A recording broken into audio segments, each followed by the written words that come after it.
time to go dig around all this because oh my god, there are so many other things I'd rather do with my time. But like those photos of his teeth, for instance, these were out in 2011. Like here's a link to or I'm sorry, 2020. Whoa, whoa, whoa, whoa, whoa! Oh my god! Oh my god! Oh my god!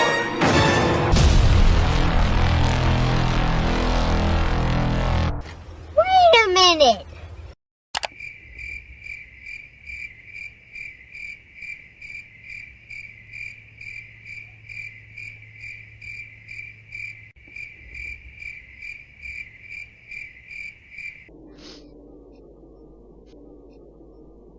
Are you out of your f***ing mind?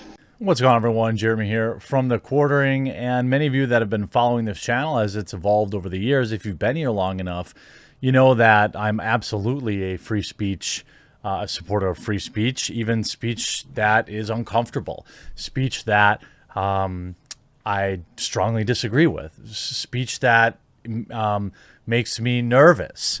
And I think that while I understand, the common argument is simply build your own platform kind of thing that we see with, YouTube and Twitch. Every time someone's yeeted from a certain platform, it seems like more and more people get on this pro-censorship bandwagon, and that's really frightening.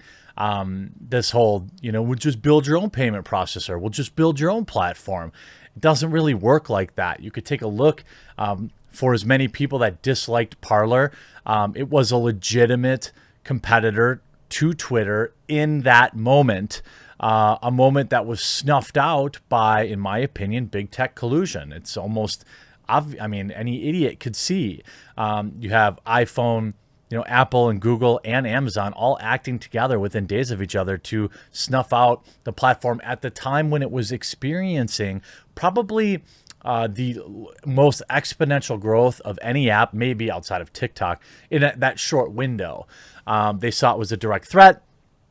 They said, we're going to remove you from our platform. Yes, there were things that needed to be corrected on those platforms, but let's be honest, that's exactly what it was. There's plenty of bad things on Facebook. There are plenty of bad things on Twitter, yet they remain on these app stores, respective app stores. So last weekend I spent in Kenosha, Wisconsin, attending a live discussion / debate on a wide variety of issues. One of the people that was there was Destiny, somebody who, I've crossed in the past, opinion-wise. Obviously, we don't get along, but I would say this much. Destiny was, in my interactions with them, a total pro. There were some streaming issues that the convention was having, and so I ended up sitting right next to Destiny, who was also streaming, and he was happy to help troubleshoot it and obviously work with me too. It was never like any weirdness. We didn't exactly kick it, but that's fine. Not everyone has to be best friends. So, when the chips were down, I just want to put that anecdote out there. When the chips were down, Destiny sat right next to me and helped troubleshoot an issue, and that's important. You can have very different political opinions of somebody, but, it's important to remind people that it's important to highlight that most people can put that aside and work together on a common goal, which is what we did.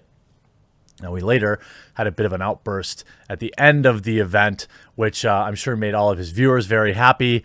It was a bit of a kayfabe, I think. But nonetheless, he then brought on a particular person from the convention who he had a discussion with, who wasn't on a panel but was in the audience. He brought this person on, and they showed, a picture that Twitch didn't like. Essentially, it was Joe Biden's son in a spicy situation, and Twitch banned him for it. This is, in my opinion, extraordinarily unacceptable. It's not like he even did it. It happened in real time on a stream. He reacted appropriately, obviously trying to remove it from the screen, and they still banned him. It seems bizarre to me. But this is why people should be very concerned that people's livelihoods are being controlled by some millennial who doesn't care about context. You might argue that Twitch is left leaning, and I think that would be fairly obvious. But I'm not sure they care for Destiny that much. He's definitely been banned many times before. But the dude's been around since Justin TV. He's been around forever. It was a particular image. I have no problem showing the video because I think it provides context of his reaction, obviously. So they're debating. Time to go dig around on all this because, oh my God, there are so many other things I'd rather do with my time. But like those photos of his teeth, for instance, these were out in 2011. Here's a link to 2020. Whoa, hold on. Time to go dig around on all this because, oh my God. I mean, you can't really see it, so whatever. You can't make any of that out. But I assume on his stream, maybe you could see it. So he was speaking to a commentator saying that some of the photos had been available back in 2011. She turned her phone to the screen, and the camera showed a spicy image of the president's son. According to Deserto, Destiny was engaged in a live debate with a conservative commentator, someone he had met at Myth Informed Milwaukee's Better Discourse event in Kenosha. When she showed the image on the screen. Esports knows this isn't the first time he's been suspended. But here's the thing. Destiny instantly got the content off the screen, but Deserto reports it seems the damage was done. The platform bars spicy content, which is hilariously ironic. Given that you just go to their just chatting section and you can see plenty of it. According to Myth Informed, Destiny was speaking to this commentator after they had met in Kenosha event. The conference was designed to bring speakers and thinkers together and would normally only interact on social media, if at all, to share divergent views. I mean, I give Destiny credit. It's hard to get left-wing people to show up at these events, and I believe he's been to at least 2 now. It's hard. There's another left-wing guy there. I forget what his name was. He was like Discount Destiny. I don't remember. I appreciate Destiny's hustle. I don't obviously agree with much of what he says, but this is the problem you have with arbitrary bans. I'm not exactly sure what you could expect him to do in that situation.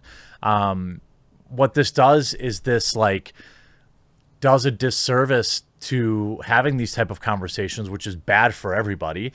I also think that context matters, and he obviously didn't want that content on the screen. From what I'm told, he had asked for it not to be shown. I can't confirm that, but I would assume Destiny knows the rules. And so all this is going to do is going to discourage him from bringing people on his show in the future and having conversations that hopefully have some sort of positive outcome. Most of these quote unquote debates that I see are pointless. But maybe, entertainment is still a point, I suppose, and thousands of people tune in every day to watch. So, I would wish more people would find middle grounds, but that in my experience, that almost never happens. But I don't consume enough of this content to make an authoritative statement. So yeah, Destiny should absolutely not have been banned. This is ridiculous. I mean, context matters. You're not talking about some brand new streamer with 7 followers. You're talking about somebody who's got a body of work already established on the platform, who knows the rules, and who clearly wasn't the offender in this particular situation. But they banned him anyway. So, free speech is important, even when it's speech you don't agree with or that you don't like. And Twitch really should do more to promote it. I would hope that they would unban him immediately, and he can get back to annoying people like he's done for so many years. I hope you enjoyed this video. We'll talk to you again real soon.